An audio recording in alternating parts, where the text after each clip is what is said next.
for someone that doesn't know the brand, what's kind of your elevator pitch, or how would you explain it sort of in short? Yeah, that's a great question because we get that a lot. So up until 5 years ago, the company's main focus was an on-the-go tech company, primarily focused on the RV and marine industries. That's where we kind of came on board to try and develop that retail, e-tail space that we all know and love, and focus specifically on consumer electronics. You mentioned the marine side, and the vehicle side is always fascinating. Now, do you get to dabble on that side as well? I know nothing about RVs. I could barely spell it. We kind of look at the products that are used in the RV and marine space and try to figure out how can we adapt those products and bring them across the line to the traditional retail, e-tail space.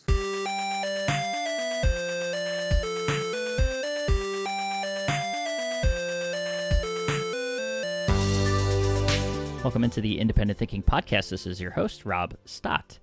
Over the last 2 years or so, one of the spaces that has gotten a lot of attention and really benefited from the quarantine and stay-at-home orders has been the outdoor space. And we've seen that in the form of grills and outdoor furniture and all of the other outdoor spaces or outdoor segments and categories that we cover here via product at Nationwide Marketing Group. And that includes consumer electronics and the outdoor entertainment space. And one of the brands that has been a part of that, a big part of that, and experienced, some of the benefits and of course the supply and demand challenges that go along with that is Furrion, a CE brand that's been around just a handful of years. The brand itself has been around a little bit longer, dabbled in, and still continues to dabble in RV space and the marine life and marine technology space, but they more recently have gotten into outdoor entertainment, and that includes things like outdoor TV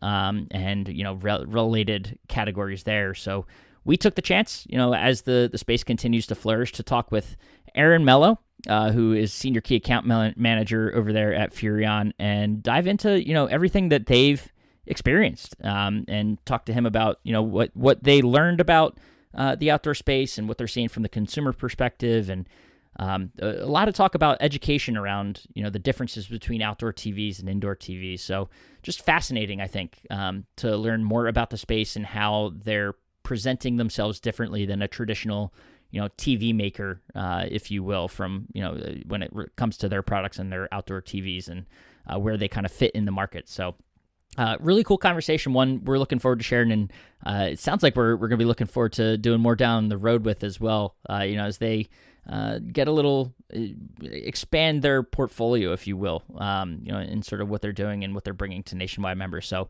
a lot of fun getting to learn about the brand, more about Aaron and sort of what they bring to the table. So let's dive into it. This is Aaron Mello of Furrion here on the Independent Thinking Podcast.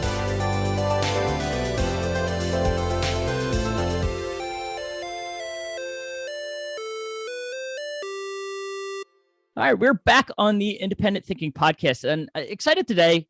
First time getting to chat with one of our vendor partners, Furrion, who has been with Nationwide for a little bit, but my first chance to get to sit down and talk with Mr. Aaron Mello, the Senior Key Account Manager for Furrion. Aaron, appreciate you taking the time.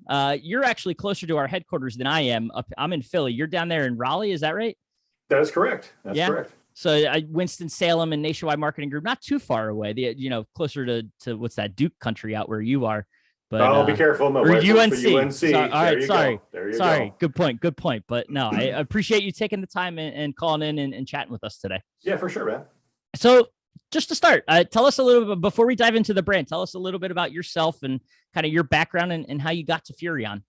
Oh, sure. So I'm a longtime consumer electronics guy, started as the retail salesperson on the floor back in probably 2006, worked my way into an assistant buyer role, eventually became a buyer. And then from there, I jumped over to the dark side, manufacturing. And I've worked for the likes of Sony Electronics, Monster, Beats by Dre, Sennheiser, and Parrot, which is actually where I started the same day with who is now my boss over at Furrion. I got to ask you a question because you said a brand name in there. It feels like everyone in the CE space at some point has crossed paths at Monster. Do you feel that same way too? Like everyone has some ties to Monster? Oh, absolutely. Yeah, absolutely. So I think Monster was absolutely a fantastic organization. I probably learned the most in my CE career over there, and everybody knows the name in one way, shape, or form. No, that's awesome. Well, I now obviously today, tied into Nationwide Marketing Group as a vendor partner with Furrion. For someone that doesn't know the brand, we're familiar with you, but anyone listening that might not be familiar with Furrion, what's kind of your elevator pitch on the brand, or how would you explain it? Sort of in short. Yeah, that's a great question because we get that a lot. So people, will introduce us. Here's Furrion. It's Furrion because they've never heard the name before, right? So up until 5 years ago, the company's main focus was an on-the-go tech company, lifestyle company, primarily focused on the RV and marine industries. So that's where we kind of came on board 5 years ago to try and develop that retail e-tail space that we all know and love and focus specifically on consumer electronics. No, that's awesome. And obviously you mentioned the marine side and the vehicle side is always fascinating. Now, do you get to dabble on that side as well? Well, that's good. Kind of funny because I know nothing about RVs. I could barely spell it. That's my running joke. But yeah, it absolutely is. And that's where we kind of look at the products that are used in the RV and marine space and try to figure out how can we adapt, modify, change, tweak those products and bring them across the line to the traditional retail e-tail space. So it's kind of fun, but it's a huge learning curve at the same time. Well, actually, the kind of more I think about it as I'm sitting here, the RV space is sort of a scaled down version of what we're doing at Nationwide and trying to find products across the home and get them for our retailers to be able to sell. The RV is kind of all of that in one. You've got, I know you guys, there's appliances that you do for RV specifically. And I'm imagining bedding as well. Like, are there RV mattresses and things like that? Does it get that granular? So there's a couple different things. So if I take a look at just Furrion, who's the company I'm associated with now, and then I can also look at our parent company, we were just acquired 6 months ago by Lippert. Basically, between Lippert and Furrion, there's probably 90% of an entire RV you can build with the products that we both have. Wow. So for Furrion, we do all of the appliances, observation camera systems, entertainment systems, TV systems. Then you cross the line over to Lippert, then you've got vehicle leveling systems, furniture, mattresses, and exactly what you're talking about. Wow, that's great. So that's pretty cool. That's kind of the fun place where we're at right now. We're only 6 months into this relationship with Lippert, and it's like, okay, well, what can we pull across the line? And some of that stuff is what we showed at the last primetime show. No, that's awesome. And I know the big focus has been with Nationwide, obviously the outdoor entertainment, right? That's kind of a category that's been, it's been booming of sorts. So talk about that side of the business. I know you guys got a lot going on, and what's going on there right now for Furrion? Yeah, well, if you look at the overall numbers for outdoor products in general, over the past 2 years, they've been staggering, right? You kind of think about it. The first few months of the pandemic, you couldn't stay at a hotel even if you wanted to. So what did people do for recreation? So they invested in their backyards. They invested in recreational vehicles and boats. Well, we kind of play in every single one of those spaces. So as we all know, with the part shortages and supply chain challenges, there's no way to know how high was up. So for us, it's been a banner, last 18 to 24 months in the space.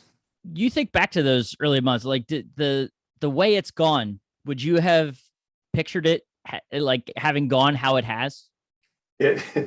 I don't think anybody really could have. So I'm going to separate the consumer side, which is the outdoor TVs, and the RV side. So the RV business exploded. Obviously, people were just like, well, I can't go to a hotel. I want to take my vacations. I want to spend time with family and friends. So I'm going to buy an RV. And you couldn't get one. They sold out so quickly. And of course, everything being shut down, production lines and all that, they couldn't build them fast enough. And then on the flip side, you have the folks like myself who would just prefer to stay at home and redo my backyard. Well, outdoor TVs and outdoor entertainment products were explosive. And that's the exact same time that we had launched our outdoor TV line. I remember being in New Orleans at one of the trade shows with my boss and our distributor. And that's when they basically shut everything down. And that's when we were trying to launch the brand and get everything off the ground. It was pretty crazy. Yeah, that's nuts. Thinking about from a product standpoint, as you're going through these 2 years, obviously there's a lot of factors like supply chain and being able to get materials and things like that. But does what you're seeing from like consumer demand and how consumer behaviors change, does that impact sort of the product roadmap at all for you guys? Like, is that something that you're thinking like, man, there's a lot of this focus on outdoor. Let's see what what more we can do and kind of milk out of, what we're doing in outdoor? Yeah, absolutely. I think you have to break it down into a couple different segments. So just kind of focusing on the outdoor TV space Yeah. first, because that's obviously my bread and butter, what I'm most passionate about, and kind of putting aside the benefits, if you will, of the pandemic for a minute. I think the outdoor TV space was kind of in need of some exposure, for lack of a better term. Samsung jumped into the swimming pool as well as us. We were the most affordable outdoor TV solution. So people were becoming enlightened to the fact that there was, TVs designed to work, stay outside regardless of the elements. So it kind of was like a little bit of an awakening for folks who were trying to figure out that space. And then on the flip side, it's like, well, what else can we do? How high is up for the outdoor space, which is some of the categories and products that we're starting to tackle for 2022. No, that's awesome. And talking about those TVs specifically, people they might hear outdoor TV, indoor, they don't hear indoor TV, they just hear TV and then outdoor TV. So how would you describe it? You kind of mentioned the key word there, which is the elements, right? So Yeah. How would you kind of explain the difference between the way an outdoor TV is built as opposed to what's sitting in my living room downstairs? Well, I think that's actually the biggest challenge for outdoor TV manufacturers. And I'll include, Samsung, ourselves, and some of our other counterparts in that space. So in my opinion, that's where we've got the biggest focus we have to engage with the customers on, is to let them know that there's actually technology and design built into an outdoor TV that we haven't been able to communicate effectively, in my opinion, to the end customer. So they think, okay, well, it's a TV. I can just take my regular TV and put it outside. A large part of the population has no idea that a true dedicated outdoor TV exists. They can go and buy something specific for that space to put on their porch, their patio, their deck, or whatever, and leave it out year round. So people don't know that. I could walk up and down my street, 30 out of 32 houses have no idea that an outdoor TV exists. So that's part of the education that we have to kind of focus on going forward. So weatherproofing is kind of a key factor that people need to understand. The other side of it is kind of the brightness. So people think, okay, well, outdoor TV, I'll just take a regular TV, put it outside, doesn't matter. But nobody really thinks about the effects of the sun, right? So as the sun's passing from east to west, you have to compensate for those lighting conditions. So you have to know when you're qualifying a customer whether or not the TV is going to see any direct sunlight over the course of the day. If it's not going to see any direct sunlight, you can go with a lower brightness panel, a more affordable TV, and put it out there. But still something that's designed for the elements to sit out there year round. So you don't have to wheel it into your garage at the end of the season, that type of thing. So I've seen, examples where you could take, there's products out there, you could take a TV and wrap it in something and outdoor proof it per se, but and obviously not the same. Exactly. That's the kind of reaction that I have in my set, because it still doesn't feel completely safe. So how different construction wise is it from the type of TV that you would, typically see indoor? Yeah. So most of the outdoor TVs that you see now are a fully sealed chassis, right? If you take a look at your regular TV that you have, flip it over if you could, and you look at the back, you've got vents across the top of it, because that has to radiate the heat away from the panel to keep it cool so it can operate. Well, those are also openings, which would allow moisture, bugs, dirt, dust, debris to get inside the television. So you have to keep that all out. So what you do is you build a completely sealed chassis and then utilize a fan system to monitor the temperature of the TV so you can operate it in extremely warm and extremely cold conditions. So that's a huge factor that most people have no idea that they need to do.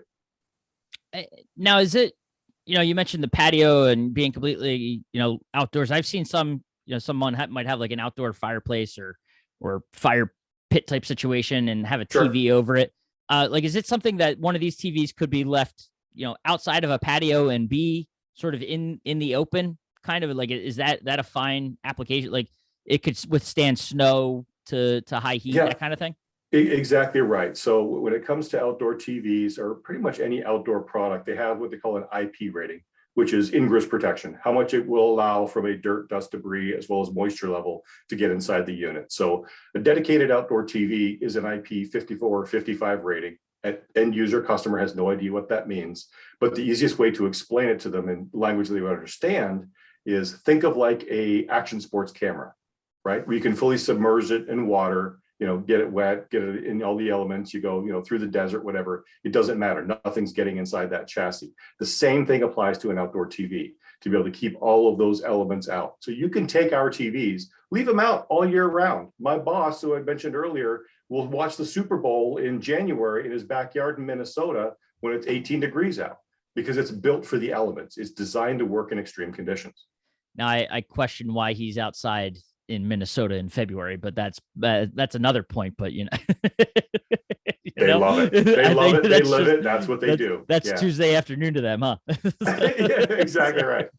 No, but you mentioned those ratings, and the other thing that kind of comes to mind, and I can relate it to, is consumers might be a little more familiar with it these days because of smartphones, right? I think of iPhones and Android phones, and you're seeing these IPX68. I know the two numbers mean something different, right? It's like the first number and second number means something. First number is dust, second number is moisture. Yep. Yeah, so it's getting a little more into I think the normal lexicon, hopefully for consumers. But for those that aren't, what kind of advice or tips could you give to a retailer to sort of help them, like a nationwide member that has a customer coming in? What's the best way to sort of help educate the consumer on the differences here? Yeah, I think sometimes when you're dealing with the end user customer, especially in the outdoor TV space, you don't have to necessarily get down all those detailed specs and speeds and feeds. Just let them know that, based on the construction of the unit, and you can take a look at our TVs and knock on the back, the entire thing is a metal chassis. So it's not plastic, it's not flimsy, it's designed to be robust and put in the outdoors. So they can leave it out there year round. It's not going to make a difference. Spring comes around, the pollen hits, take your garden hose and wash it off. It's absolutely going to be fine. No, that's all. And have you ever seen a retailer demo that, like taking a hose to one of your TVs? Funny you mentioned that. In one of our displays that we use for different trade shows around the country, we call it our rain wall. So we actually have one of our TVs mounted on a fixture and have a drip line that rains on the TV the entire time at the show. Never have any issues. Haven't had one since, but it kind of gives you that aha moment that it can be put out in the elements year round. So we've had some retailers or some members kind of ask about that. It's like, could we get something like that for our space? It's like, but you could try and build it and we'll show you how, but we don't actually build them for you. Well, so, it is done. It's a great example to show a customer of like, oh, wow, I get it, to give them that aha moment. Right. That's exactly what I was going to say, is that it kind of, if you can recreate that, showing that at a trade show or showing that at a show like Primetime, that's something where you're giving a retailer an idea of a way, consumers are very visual, right? You can talk to them all day, but they need to see it. They need to experience it. That was so much of what the conversation at Primetime was the shopper experience. And if you can have that kind of display where they're physically seeing a TV get soaked and still work, or even having it near a window and putting it in some direct sunlight and what the screen looks like out in sort of an outdoor setting, it's going to click. So a couple different points. I was just traveling this week and I was in New Jersey at a retailer who has, south-facing windows across the front of their store. That's where their outdoor TV display is, to show customers how it works. On the flip side of that, talking about, fancy drip line, rain walls, we are coming out with a new merchandising display that calls out specifically outdoor televisions. It has kind of a look and feel of an outdoor space, because we've learned over the past 2 years that people take the outdoor TVs, doesn't matter if it's our brand or another brand, hanging on the wall, the customer looks at it, it's like, wow, that's a really expensive 55-inch TV. And boy, is that thing thick. I'll take that one for $499. So the messaging is key. That's what we have to try and get across the line here in 2022.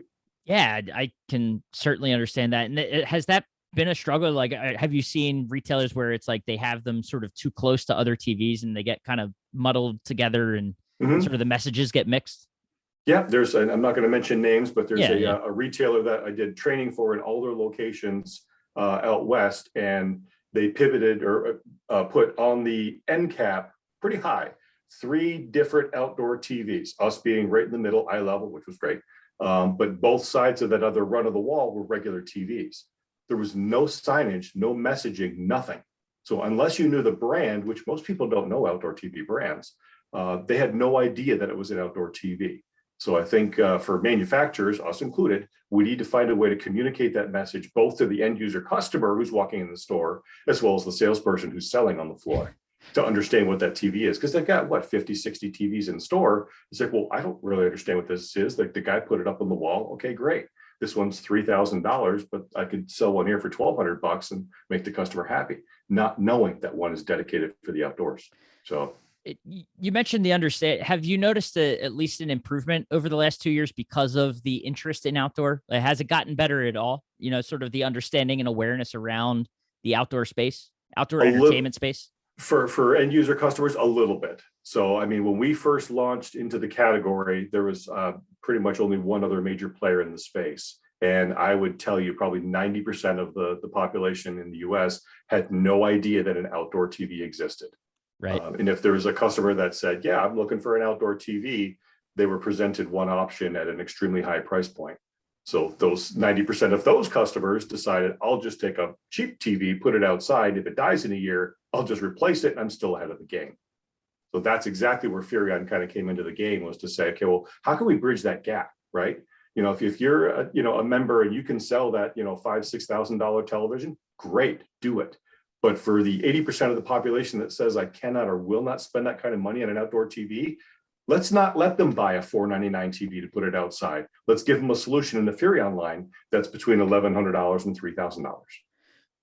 Obviously, the TV, just like a living room, right? I hate we're talking about the differences between outdoor and indoor, but like the living room, the TV is that centerpiece of the entertainment experience.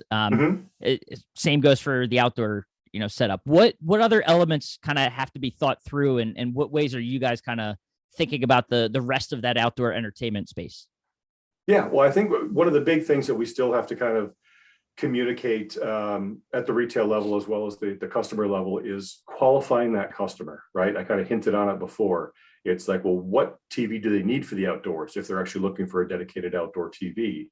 And they need to understand the different brightness levels that come across the line.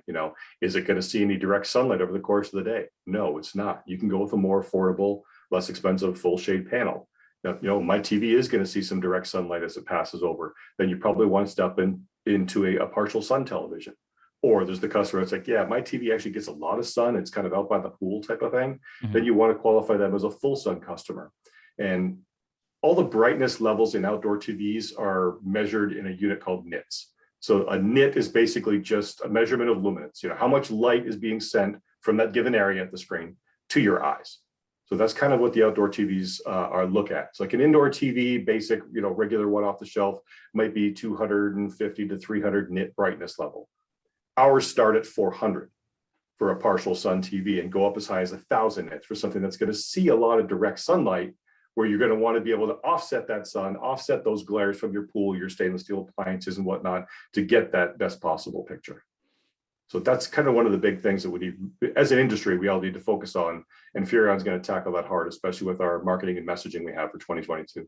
How about quality wise? Is there any sort of misunderstanding about how picture quality is impacted by being outdoor, or anything along those lines from the consumer perspective? Like, do they come in thinking that, oh, it's outdoor, so it's not going to be as good as an LED TV on my indoor TV setup, anything like that? That's a great question. And I think one of our outdoor TV counterparts has done a really good job of messaging, what the best could possibly look like. And I'm not going to sit here and ignore it. Samsung, currently is the best outdoor television available in the market, but they're very expensive. So if somebody's looking for, I want the brightest, I want the best, I want the smartest outdoor TV, that's probably what they're going to go with. But again, there's a large population that's not going to spend $5,000 on a 65-inch TV to put out in their back patio. So that's where we want to grab that customer and say, well, we have something that's got 75% of the technology for 60% of the cost, to provide them that solution. Technology-wise, outdoor TVs are catching up to indoor TVs. So you think in terms of resolution, right? It was, HD, 1080p, and then it turned into 4K. Your 1080p became the most affordable TVs, the disposable ones. In outdoor TVs, it was kind of the same thing. So for a long time, it was just 1080p outdoors, but it was 4K indoors. Then Furrion came into the game, Samsung came into the game. We're offering 4K TVs for the outside. Taking technology further, obviously Samsung is a behemoth in the TV space, and they were the first ones to introduce smart into an outdoor TV. That hadn't been done before because they make millions of TVs. It's easy for them to do. But for the rest of us, we don't produce enough outdoor televisions or manufacture enough outdoor televisions to get that board set on our TVs. Not anymore. So for this year, all of the Furrion outdoor TVs will actually be smart as well. So there is a little bit of lag from a technology standpoint, but we're catching up very rapidly. So people will just need to understand the difference, that this is built for the outdoors. This is what I use inside my house. No, it's awesome. And I love the idea of that messaging and, being our retailers, our dealers are on those front lines. So it's kind of obviously important for them to understand, how that messaging goes or how that messaging should go. And, help you guys get sort of presented out there in the best light, but kind of looking ahead. You mentioned a little bit about some of the things that you're looking ahead to here in 22, and without diving into company corporate secrets and espionage and having to off me after the podcast, what kind of things can you talk about what Furrion's doing and looking forward to over the next year or so that we can look forward to? So that's always a fun question, right? Let me throw my line in the water, right? But I'm looking at the other side of the boat and see what I can reel in over here. That's kind of what you're going for. That's the journalist in me. I totally get it. Totally get it, and I love it. So at Furrion, we're actually working hard to develop and introduce products that will hopefully establish us as the outdoor entertainment brand. So thinking beyond just outdoor audio video space, what else can we do in the rest of the backyard? What else can we do for those customers that are on the go, be it vacationing or camping or just enjoying the outdoors? So again, Furrion was kind of established as the outdoor on the go tech fun company. That's where we want to take things to the next level in the member space, in the retail e-tail space where Furrion hasn't played before. Even though we're a 14, 15-year-old company, we've only been doing consumer electronics for about 4 years now. Yeah, crazy. Well, awesome to follow. And I know, obviously lots of great tech that showed up at primetime that we're looking forward to seeing kind of moving forward. And I guess the last question I'll leave you with is, have you been on the yacht? Have you had a chance to be on that? Like, has the yacht been in the water and have you been on it?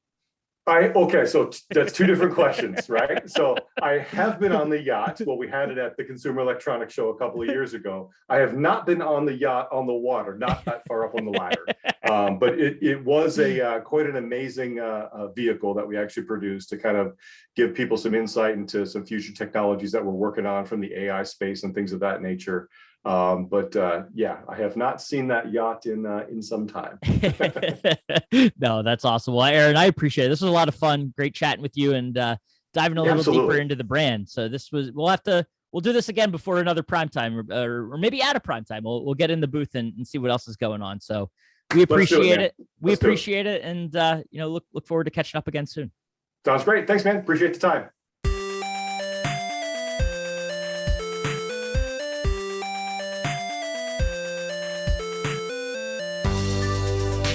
All right. And thanks again to Aaron for taking the time and, sharing all his insights and diving into this outdoor TV segment with us. So a lot of fun to learn about. And of course, always fun to chat with a vendor partner and hear more about their background and of course the brand itself. So, but as always, we appreciate you listening to the Independent Thinking Podcast and we will catch you next time.